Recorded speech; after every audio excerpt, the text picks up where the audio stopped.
Welcome back to my channel. দেখো, আজকে একটা নতুন ধরনের রান্না আমি দেখাবো। সেটা হচ্ছে পাট শাক। তো এই সিজনটা ভীষণই পাট শাক খেতে হয় বা খাওয়া হয় আর কি। তো সেটারই পাট শাক দিয়ে অনেক কিছুই করা হয়, তো এক একদিন একটা টাইপ তোমাদের সঙ্গে শেয়ার করব। তো আজকে আমি নর্মালি পাট শাকটা ভাজা করছি, পেঁয়াজ লঙ্কা কুচি আর এই যে পাট শাকটা কেটে নিয়েছি। দেখো ছোট ছোট করে কেটেছি, কিন্তু আমার মতে আমি আবার যখন জল দেবো তখন ওটাকে দিয়ে মানে খুন্তি দিয়ে বেশ সুন্দর করে ওটাকে থেতলে দেব। দেখো, প্রথমে পরিমাণ মতো তেল দেব, খুব বেশি দেব না, আমি অল্পই দেব, যেহেতু শাকটা একটুখানি। বেশি তেল দিলে সব কিছুই বেশি পরিমাণে দিলে সেটা মানে বিষাদগ্রস্তই হয়। তো আমি পরিমাণ মতোই দেব, শাকটা যেহেতু অল্প। দেখো, পেঁয়াজ কুচিগুলো দিয়ে দিলাম। পেঁয়াজ কুচিগুলো একটু ভাজা ভাজা হলে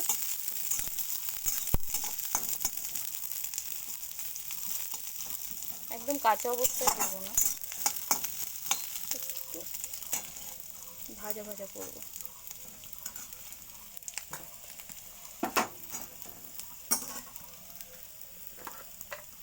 একদম অল্প আঁচে করব।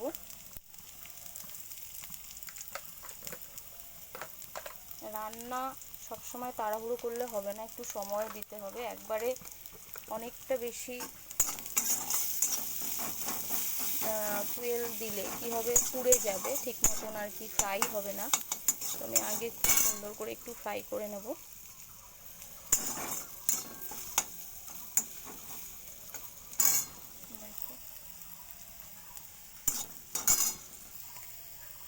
এবার আমি লঙ্কার টুকরোগুলোকে দিয়ে দেব। লঙ্কা আমি লম্বা লম্বাই কাটি, আজকে আমি শাকের সঙ্গে কেটেছি বলে এরকম দেখতে হয়েছে, আমি এভাবে কাটি না।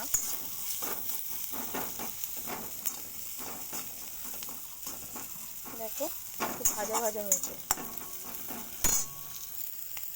এবার আমি শাকগুলোকে, যে কেটে রাখা শাকগুলোকে অ্যাড করব।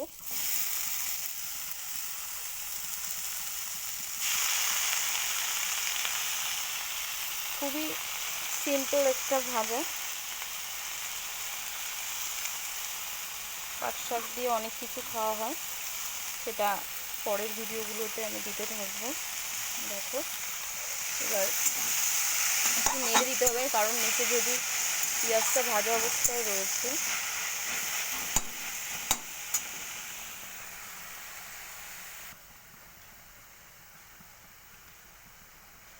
দেখো, পরিমাণ মতো লবণ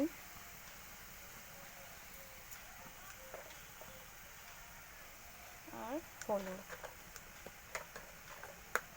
হলুদটা গ্রিন, যেগুলো আমরা শাকসবজিতে একটু হলুদটা কম দিই, কারণ তাহলে গ্রিনি ভাবটা থাকে। আর যদি হলুদ অ্যাড করা হয় একটা ফ্যাকাশে কালার আসে। তো বন্ধুরা, তোমরাও দেখো, সবুজ জিনিস খেলে যেরকম আমাদের দৃষ্টিশক্তি ভালো হয়, তার সঙ্গে হলুদের পরিমাণটা একটু চেষ্টা করবে কম দেওয়ার, তাহলে গ্রিনি ভাবটা থাকবে, মানে সবুজ ভাবটা থাকবে।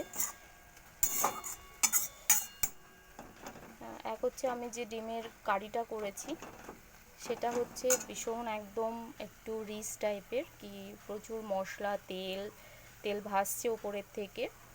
আর পাট শাক ভাজাটা একটু লাইট করলাম, কি পেঁয়াজ ফোড়ন দিয়ে লঙ্কা কুচি আর পেঁয়াজ কুচি। দেখো, যেহেতু প্রচুর গরম পড়েছে, ডিমের কারি এটাও তো রিচ। আমার বর পছন্দ করে না, একটু বেশি লাইট খেতে পছন্দ করে, কিন্তু আজকে আমি শখ করেই করেছি। তার সঙ্গে পাতার এই ভাজাটা, পাট শাক ভাজাটা করা হলো খুবই হালকা। দেখো, অনেকে জল দেয় না, আমি একটু দিই, কারণ যাতে খুব সুন্দর নরম হয়, সফট হয়। ওই জন্য আমি একদমই অল্প পরিমাণে একটু জল দিই, তারপর সেটাকে ঢেকে দিই কিছুক্ষণের জন্য, তাহলে খুব সুন্দর হয়। আর ফুয়েলের স্টিমটা একটু কমিয়ে দেব। দেখো বন্ধুরা, আমি পাট শাকে কিছুটা জল অ্যাড করেছিলাম সামান্য, যাতে ভালোভাবে সিদ্ধটা হয়ে যায়। তো সিদ্ধ হয়ে গেছে, এখন একটু গ্যাসের স্টিমটা বাড়িয়ে দিয়ে আমি এটাকে ভাজা শুরু করব। দেখো দেখো জলটা শুকিয়ে এসছে। এবার একটু ভাজা ভাজা করব।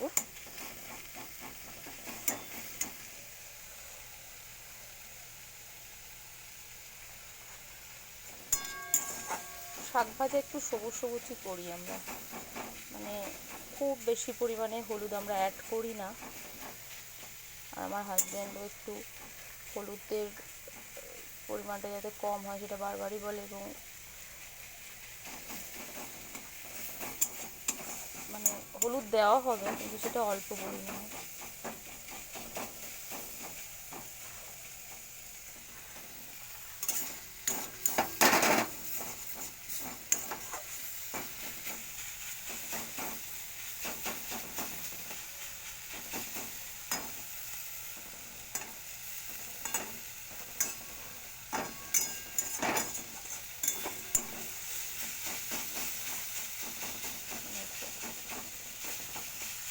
গন্ধটাও সুন্দর বেরিয়েছে, পাট শাক ভাজার গন্ধ।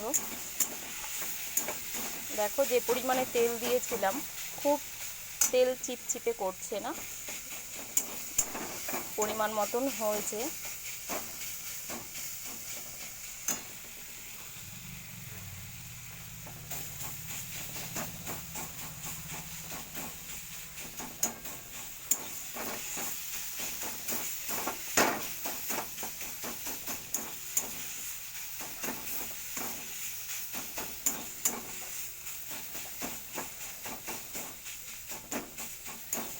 দেখো প্রায় শেষের দিকে।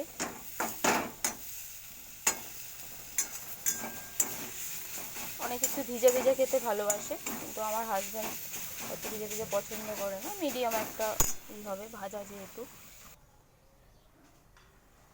দেখো যেহেতু আমরা 3 জন, তাই পাট শাক ভাজাটা অল্প, এখানে অনেকটাই আছে যেহেতু এভাবে রাখা হয়েছে ওই জন্য।